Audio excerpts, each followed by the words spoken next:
स्वागत है आप सभी का आरपीएस क्लासेस उदयपुर में, जहाँ पर मैथमेटिक्स की 2 क्लासें पढ़ चुके हैं, जिसमें हम संख्या पद्धति के बारे में पढ़ चुके हैं। और साथ ही साथ हमने जो सीईटी का जो चैप्टर फर्स्ट है, नंबर सीरीज़ संख्या श्रेणी, उसके बारे में चर्चा की थी, उसके क्वेश्चंस के बारे में डिस्कस किया था। ठीक है। आज हमने जो क्वेश्चन लिए हैं, हमने कुछ 7-8 क्वेश्चन लिए हैं जो हमारे पिछले एग्ज़ाम्स में आए हुए हैं, पटवारी परीक्षा में आए हुए हैं, सचिव वाली परीक्षा में, वीडियो वाले में आए हुए हैं। और भी कुछ अन्य क्वेश्चन हैं, तो उनके बारे में हम चर्चा करेंगे, उनको देखेंगे, समझेंगे और परीक्षा में किस प्रकार के प्रश्न आते हैं, उसके बारे में हम बात करने वाले हैं। ठीक है, तो पहला जो क्वेश्चन हमने यहाँ पर लिया है, नीचे दी गई श्रृंखला में लुप्त पद ज्ञात करना है। मतलब यहाँ पर एक क्वेश्चन मार्क लगा हुआ है, वो संख्या हमको ज्ञात करनी है। अगर आपने हमारा पिछला वीडियो देखा है मेरा, तो उसमें आपने देखा होगा ये वाला क्वेश्चन पिछले वीडियो में भी था। ठीक है, तो ये जो क्वेश्चन हमने लिया था वो किसी बुक से लिया था, लेकिन हमने जब पिछले सालों के पेपर देखे तो उसमें देखा कि ये क्वेश्चन उसमें था। ठीक, लेकिन यहाँ पर जैसे पहला जो क्वेश्चन था उसमें हमारे पास ये नंबर हमको फाइंड करना था और ये नंबर दिया हुआ था। ठीक है, तो इस क्वेश्चन को हम सॉल्व करते हैं। इस क्वेश्चन मार्क की जगह क्या नंबर आएगा उसको देखें। तो जैसे 0 से 3 में डिफरेंस देखें। देखो, ये नंबर सीरीज़ वाले जितने भी क्वेश्चन हैं उसको आप ध्यानपूर्वक देखें, थोड़ा सा उसको समझें। वो जो जो भी पैटर्न दिख रहा है उसमें क्या बन रहा है, कहीं स्क्वायर वाली संख्या तो नहीं बन रही, कोई क्यूब वाली संख्या तो नहीं बन रही है, उनका डिफरेंस कितना है, उनका योग कितना है। मतलब ये सारी चीज़ें आप देखेंगे। जैसे आप उस सीरीज़ को देखेंगे और सोचेंगे तो आपको समझ में आ जाएगा कि इस क्वेश्चन में क्या दिया हुआ है, क्या कर सकते हैं हम और क्या हो रहा है। ठीक है, और बिल्कुल आसानी से आप इसके जो भी क्वेश्चन हैं उनको आप सोल्व कर सकते हैं। देखिए यहाँ पर 0 से 3 में आप देख पाएंगे कि 3 का डिफरेंस है। 8 में से 3 को हम देखें तो 5 का डिफरेंस है। अब यहाँ पर जो भी क्वेश्चन होगा, मतलब जो भी संख्या होगी, जैसे अगर हम 24 और 35 में हम डिफरेंस देखें तो यहाँ पर कितना होगा, 11 होगा। तो उस हिसाब से हम देख पा रहे हैं कि ये एक विषम संख्या का डिफरेंस है, विषम संख्या का गैप दिख रहा है। तो 3 दिख रहा है, 5 दिख रहा है, तो 100% यहाँ पर क्या होगा, 7 ही होगा। और यहाँ पर आप 9 देखें, यहाँ पर क्या हो सकता है, 9 होगा। अब यहाँ पर देखें, जैसे कि यहाँ पर 3 5, अब यहाँ पर 8 में आप 7 को जोड़ दो, 8 + 7 कर दो। 8 और 7 को आप जोड़ देंगे तो कितना आ जाएगा, 15 आ जाएगा, 15 आ जाएगा। तो अगर मैं इस क्वेश्चन मार्क की जगह 15 लिख देता हूँ तो हमारा जो आंसर है वो 15 है। तो अगर मैं 15 में 9 को जोड़ दूँ, 15 + 9 कर दिया, तो आप देखेंगे कितना आ जाएगा, 24 आ जाएगा। मतलब जो हमने सोचा कि ये 3 है, 5 है, फिर 7 होगा, फिर 9 होगा, फिर 11 है, वही आ रहा है। तो हमारा आंसर क्या हो गया, 15 डी सही हो जाएगा। ठीक है, उस क्वेश्चन में हमको ये वाला 8 ज्ञात करना था, इसमें हमने 15 ज्ञात किया। ठीक है, अगले क्वेश्चन की हम बात करें। अलग अलग प्रकार के क्वेश्चन हमने लिए हैं यहाँ पर। निम्न आकृतियों को ध्यान से देखें और आकृतियों में लुप्त संख्या ज्ञात करें। जैसे आकृति यानी कि एक आकृति ऐसे बनी हुई है y, जिसमें यहाँ पर संख्या लिखी है 64, यहाँ लिखा है 28 और यहाँ पर लिखा है 6। ऐसे यहाँ पर जो है, यहाँ पर लिखा हुआ है आपके 36, यहाँ पर है 11 और यहाँ लिखा है 5। और यहाँ पर जो अंत में संख्या लिखी है वो आप देखेंगे यहाँ पर है 100, यहाँ है 19 और यहाँ पर क्वेश्चन मार्क किया हुआ है।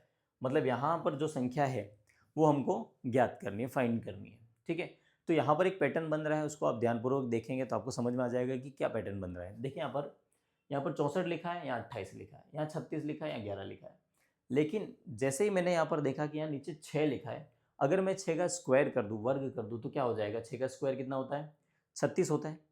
और यहाँ पर जो भी नंबर लिखा है 64 लिखा है, उसमें से मैंने 36 को अगर घटाया तो देखेंगे आप यहाँ पर क्या आएगा, 14 में से 6 गया तो 8 और यहाँ पर ये 2, कितना आ गया, 28 आ गया। तो जैसे ही मैंने यहाँ पर जो संख्या लिखी थी उसका क्या कर दिया, मैंने स्क्वायर कर दिया, ऊपर जो बड़ी संख्या लिखी थी उसमें से घटा दिया, तो यहाँ पर जो तीसरी संख्या लिखी थी वो हमारा आंसर आ गया। क्या ऐसा ही इसमें भी हो रहा है, इसको भी देख लेते हैं। अब यहाँ पर 5 का स्क्वायर करते हैं तो 5 का स्क्वायर कितना हो जाता है, 25 हो जाता है। इसके ऊपर यहाँ पर कितना लिखा हुआ है, 36 लिखा हुआ है। अगर 36 में से हम 25 को माइनस कर दें तो क्या आएगा, देखो 36 में से जब 25 को माइनस करेंगे तो ये आ जाएगा 11। तो यहाँ पर आ रहा है 11। मतलब पहली बार में भी यही हुआ, दूसरा था उसमें भी यही हुआ, इसका मतलब 100% तीसरे में भी यही होने वाला है। तो देखिए यहाँ पर, लेकिन यहाँ पर जो क्वेश्चन मार्क लगा हुआ है, नंबर नहीं दिया हुआ, यही नंबर हमको फाइंड करना है। तो जैसे कि अगर मैं 36 में से, देखो इस 36 में से 11 को घटा दूं, 11 को मैंने घटा दिया, कितना आ गया मेरे पास, 25 आ गया। 25 आ गया, अगर मैं 25 का वर्गमूल निकालता हूँ तो वो कितना आ गया, 5 हो गया। ठीक है, तो सेम यही चीज़ हम यहाँ पर करेंगे कि यहाँ पर 100 लिखा हुआ है, इस 100 में से 19 को माइनस कर देते हैं, 19 को घटा देते हैं। तो 100 में से जब 19 को माइनस करेंगे तो कितना आएगा, 81 आएगा। जैसा कि अभी आपने देखा था कि 36 में से हमने जो 11 है यहाँ पर जो आ रहा है उसको 36 में से घटाया, तो यहाँ पर कितना आया, 25, और उस 25 का हमने क्या कर दिया, वर्गमूल निकाल दिया, वही वर्गमूल संख्या यहाँ पर 5 आ गई। सेम चीज़ आप यहाँ पर भी देख सकते हैं, 64 में से 28 को आप घटाएंगे तो यहाँ पर क्या बचेगा, 36 बचेगा। अब इस 36 का वर्गमूल करेंगे तो कितना आंसर आएगा, 6 आएगा, और ये यहाँ पर है। तो सेम यही चीज़ यहाँ पर होगी, 100 में से जब 19 को घटाएंगे तो 81 आया, तो 81 का वर्गमूल निकाल देंगे। 81 का जब आप वर्गमूल निकाल देंगे तो वो वर्गमूल कितना आ जाएगा, 9 आ जाएगा। तो इस क्वेश्चन मार्क की जगह हमारा क्या आंसर होगा, 9 आंसर होगा। तो देखिए यहाँ पर ऑप्शन दिख रहे हैं 8, 3, 7 या 9, तो हमारा जो डी आंसर है वो क्या हो जाएगा, सही हो जाएगा। ठीक है, देखिए अगला क्वेश्चन जो है उसकी हम बात करें। अगला क्वेश्चन दे रखा है, नीचे दी गई श्रृंखला में लुप्त संख्या ज्ञात कीजिए। 101, 123, 147, 173, यहाँ पर क्वेश्चन मार्क लगा हुआ, 231 और 263। अब इस संख्या श्रेणी को आप देख रहे होंगे कि ये कंटिन्यू बढ़ती हुई जा रही है। जब भी कोई संख्या श्रेणी है वो कंटिन्यू बढ़ती हुई जाए, इसका मतलब कुछ ना कुछ जो डिफरेंस है वो एक पैटर्न में आ रहा होगा। ठीक, देखें तो जैसे यहाँ पर 123 में जब हम 101 को घटाएंगे तो हमारे पास कितना शेष बचेगा, 22। एक बार अभी करके देख ले फटाफट, तो आपको पता चल जाएगा। अगर नहीं हो रहा है तो आप कुछ और सोचें, लेकिन पहली बार जब आप इसको देखेंगे तो आपको यही लगेगा कि संख्या जो बढ़ रही है निरंतर बढ़ती जा रही है, मतलब एक पर्टिकुलर गैप हो सकता है या कुछ अलग पैटर्न जो है वो उसमें जुड़ रहा है कंटिन्यू। ठीक है, तो देखिए यहाँ पर 123 में जब 101 घटाया तो 22 आ गया। 147 में जब आप 23 को घटाओगे तो ये अपना कितना आ जाएगा, 24 आ रहा है। ठीक है, पहले 22 का अंतर था, फिर 24 का अंतर आ गया। क्या हम जो सोच रहे हैं वही है, तो तीसरा और करके देख लेते हैं। 173 में जब आप 147 को घटाएंगे तो ये आ जाएगा 173 माइनस 147 आप करेंगे तो ये 13 में से ये 6 और 2, 26। ठीक है, तो कितना आ गया, 26 आ गया। देखो पहला कितना अंतर था, 22 था, दूसरा अंतर कितना था, 24 था, तीसरा कितना है, 26 है, तो चौथा क्या होगा, बिल्कुल आप कहेंगे कि क्या होगा, 28 होगा।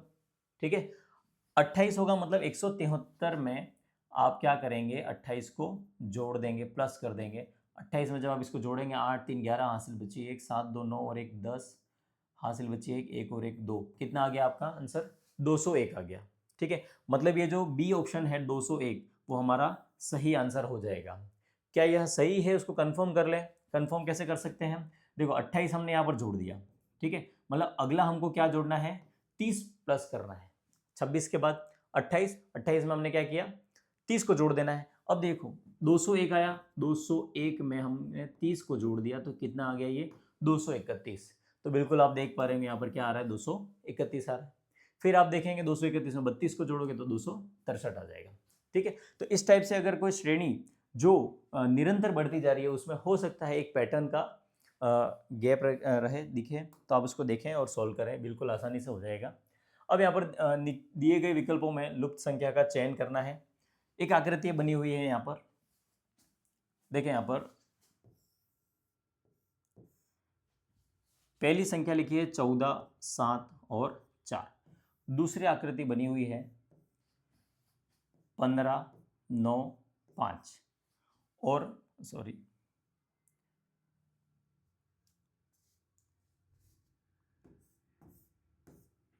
5 और यहाँ पर है 9। और तीसरी जो आकृति बनी हुई है वो है 16, 4 और क्वेश्चन मार्क। मतलब इस क्वेश्चन मार्क की जगह क्या हमारा आंसर आएगा उसको आपको निकालना है, फाइंड करना है। देखिए इसको ध्यानपूर्वक आप देखेंगे, थोड़ी देर आप इसको जैसे ही ध्यानपूर्वक देखेंगे तो आपको इसमें से आंसर निकलता हुआ दिखेगा कि 7 में अगर मैं 2 का गुणा कर दूं, 7 का क्या किया, 2 से गुणा कर दिया तो क्या आ गया, 14 आ गया। या यहाँ पर जो लिखी हुई संख्या है इसमें इस संख्या से हम भाग दे दें, 14 में जब हमने 7 का भाग दिया तो 7 दूनी 14, मतलब क्या आंसर आ गया, 2 आंसर आ गया। अब यहाँ पर इसमें भाग देने पर या 2 से गुणा करने पर जो भी आंसर आया, भाग देने पर देख लें तो 14 में जब 7 का भाग दिया तो 2, उसका अगर हम वर्ग कर दें, स्क्वायर कर दें तो क्या हो जाएगा, स्क्वायर कितना होता है 4, तो वो यहाँ पर लिखा हुआ है। ठीक है, दूसरे में हम देखें, अभी बताया मैंने कि 7 में 14 में 7 का भाग देते, ऐसे 15 में 5 का भाग दे दो आप। 15 में जब आप 5 का भाग दोगे तो कितनी बार जाएगा? 3 बार।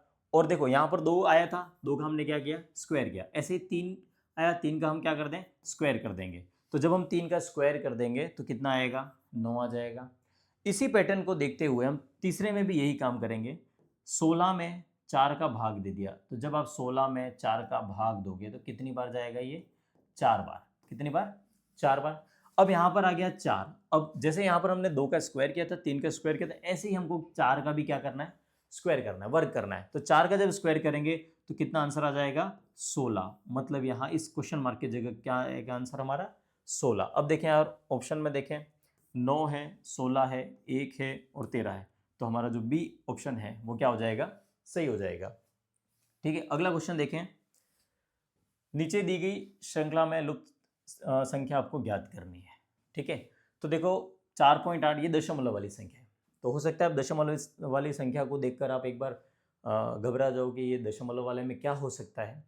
तो आप एक बार इसको घटाकर देखें, क्योंकि ये भी एक संख्या, ये भी जो श्रेणी है वो भी निरंतर बढ़ती जा रही है, लेकिन बढ़ती तो जा रही है, लेकिन एक जो गैप दिखेगा वो आपको अलग दिखेगा। तो उसमें देखिए क्या करें, जैसे 6.7 में हम 4.8 को घटा देते हैं तो ये क्या आ जाएगा? ये आ जाएगा 1.9 आ जाएगा। ठीक है, 1.9 आ गया। अब 10.5 में 6.7 को हम घटा देते हैं तो ये कितना आ जाएगा? 3.8 आ जाएगा। ठीक, इन दोनों का गैप कितना आ गया? 3.8। ऐसे ही 18.1 में 10.5 को आप घटाएंगे तो ये आ जाएगा 11 में से 5 6 और ये आ जाएगा 7.6 आ गया। ठीक है, अब यहाँ पर देखें तो ये पहले 1.9 का गैप था, फिर 3.8 का हुआ, फिर 7.6 का हुआ। मतलब आप कंटिन्यू देखेंगे, अगर 1.9 में मैं 2 का गुणा कर दूं तो मेरा क्या आएगा आंसर? 3.8 आएगा। ऐसे ही 3.8 में जब मैं मतलब इस गैप में 2 का गुणा कर दिया तो उतना अगला गैप ले लिया। ठीक है, 1.9 में जब 2 का गुणा किया 3.8 आया, तो 3.8 को क्या किया? 6.7 में जोड़ दिया। ऐसे ही 3.8 में 2 का गुणा करेंगे तो कितना आएगा? 7.6 आएगा। उस 7.6 को क्या किया हमने? इस 10.5 में जोड़ दिया। अब अगला क्या होगा? देखिए 7.6 को आप 2 से गुणा कर दें तो ये हो जाएगा 6 दूनी 12, 1 हासिल बची, 7 दूनी 14 और 1 15, 15.2। 15.2 का डिफरेंस आपको दिखेगा यहाँ पर। जैसे 1.9 लिया, 3.8 लिया, 7.6 लिया, ऐसे आपको यहाँ पर कितना लेना है? 15.2।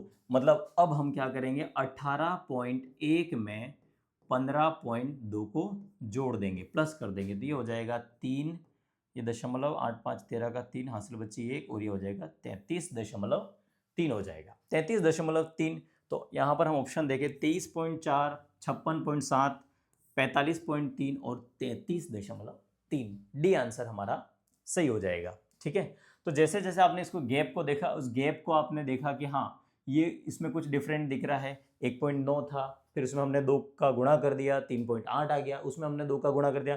मतलब जो भी गैप आ रहा था उसमें क्या करना था? 2 का गुणा करके उस अगली संख्या, उस संख्या में जोड़ देनी थी, तो ही हमको अगली संख्या मिल रही थी।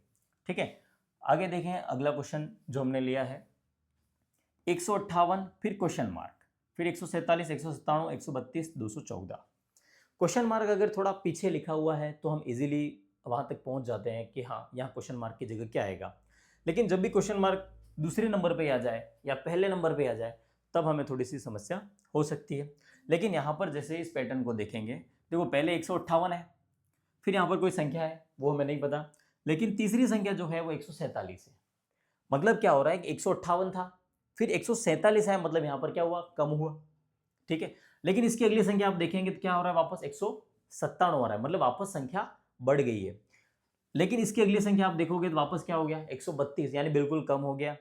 तो यहां पर अगर हम इन तीनों संख्याओं को रिलेट कर रहे हैं, देखो 158, 147 और 132, क्या इसमें जो गैप है वो कुछ पैटर्न बना रहा है क्या? तो देखें यहाँ पर 158 में से जब आप 147 को माइनस करेंगे, 158 माइनस 147, 147 करेंगे तो क्या आएगा? 8 में से 7 गया तो 1, 5 में 4 गया तो 11 आ जाएगा। क्या हुआ? -11 हुआ यहाँ पर। देखिए 158 में से 11 को घटा दिया। अब हम देखो 197 को हम छोड़ रहे हैं क्योंकि हम देख रहे हैं कि 158, 147, 132 एक अलग सी सीरीज दिख रही है। तो यहाँ पर जैसे ही 147 माइनस 132 करेंगे, 147 माइनस 132, अब आप इसको घटाएंगे तो ये हो जाएगा 7 में से 2 गया तो 5, 4 में से 1 3, तो माइनस का 15 हो गया। अब यहाँ पर एक संख्या हमको नहीं दे रखी है, तो यहाँ से यहाँ तक में क्या डिफरेंस है, क्या जोड़ है, क्या माइनस है, ये हमको नज़र नहीं आ रहा है।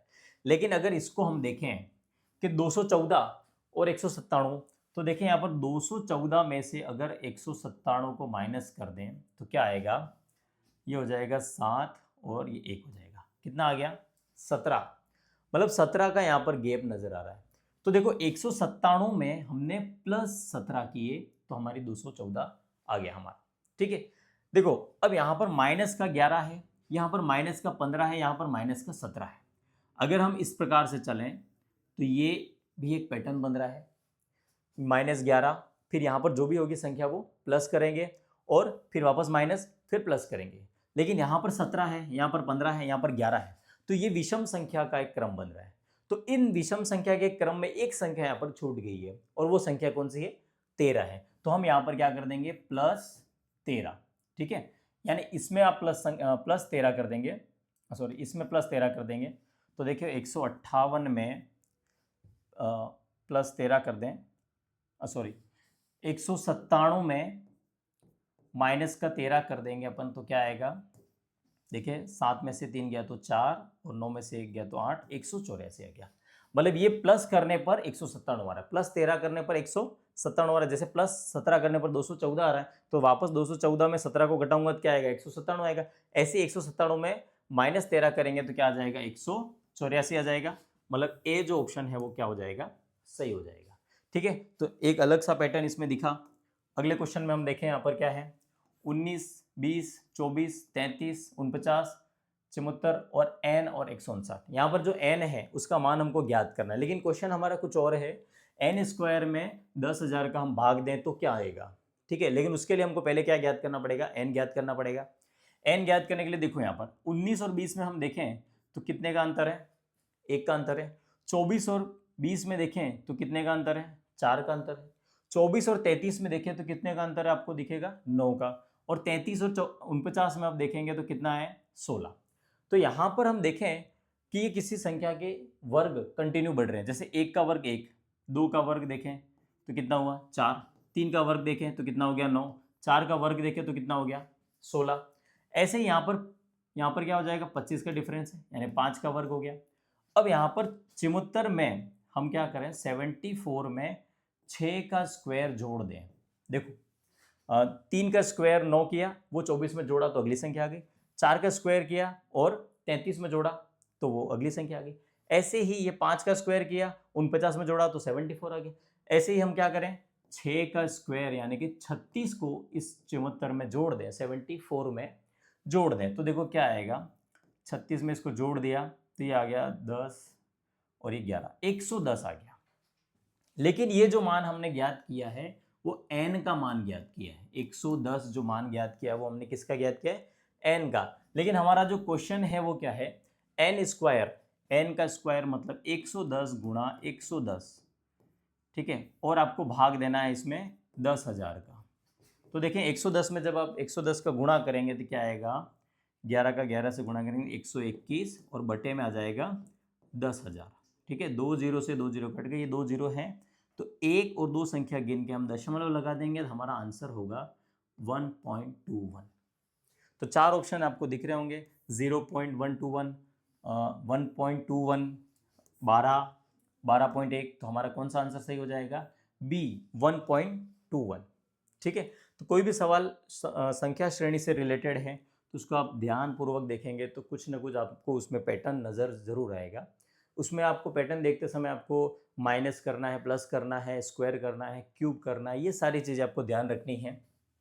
देखें आगे अगला क्वेश्चन, 1.1 फिर क्वेश्चन मार्क और 3.9, 5.6 और 7.5।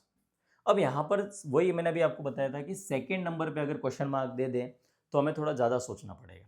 अगर हम सीरीज़ को उल्टा चलें तो क्या होगा, देखो 7.5 में अगर हम 5.6 5.6 को माइनस कर देते हैं तो यहाँ पर ये हो जाएगा 15 में से 6 गए तो 9 1.9 का डिफरेंस है।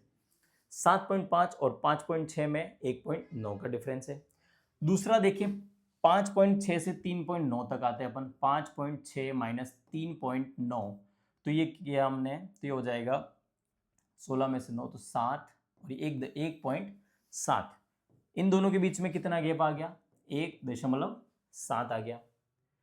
अब यहाँ पर 1.9 था, यहाँ पर 1.7 है, इसका मतलब आप देख रहे होंगे कितना कम हुआ, 0.2 कम हुआ। ठीक है, मतलब अगला क्या हो सकता है, हम अभी ये कहेंगे हो सकता है, चेक कर लेंगे हम, तो 1.5 हो सकता है। मतलब 3.9 में से अगर 1.5, जैसे 7.5 में से 1.9 को घटा दें तो 5.6 आ रहा है, ऐसे 3.9 में अगर हम 1.5 को घटा दें तो कितना आएगा, 9 में से 5 गए तो 4 और ये आ गया 2.4 आ जाएगा। ठीक है, मतलब हमारा आंसर ए हो सकता है। ठीक है, लेकिन पहला जो नंबर लिखा है 1.1, क्या उसमें अगर हम 1.3, देखो 1.5 का गैप यहाँ दिख रहा है, यहाँ पर कितना गैप होगा 1.3 का, क्या 1.3 अगर इसमें प्लस करूँ तो क्या आएगा 2.4, तो देखें यहाँ पर 2.4 ये आ रहा है 2.4। क्वेश्चन मार्क जो लगा हुआ है वहाँ पर क्या आ रहा है 2.4, मतलब ए आंसर जो है वो सही हो जाएगा। ठीक है, तो इस प्रकार से जो भी पिछली परीक्षाओं में सवाल आए हुए हैं उन सभी को हमने इस वीडियो में सॉल्व किया। इससे पहले वाली वीडियो में भी हमने 10 क्वेश्चन सॉल्व किए हैं, उनको देखें ज़रूर। और इससे पहले जो संख्या पद्धति जो बेसिक कॉन्सेप्ट है उसको भी आप ज़रूर क्लियर कर दें। और कोई भी सवाल आप सॉल्व करें उससे पहले आपको स्क्वायर क्यूब वगैरह जो भी है वो सब आपको याद होना चाहिए। ठीक है, आप हमारे साथ जुड़े रहें, CET की पूरी क्लास पूरा कोर्स कंप्लीट होगा। धन्यवाद।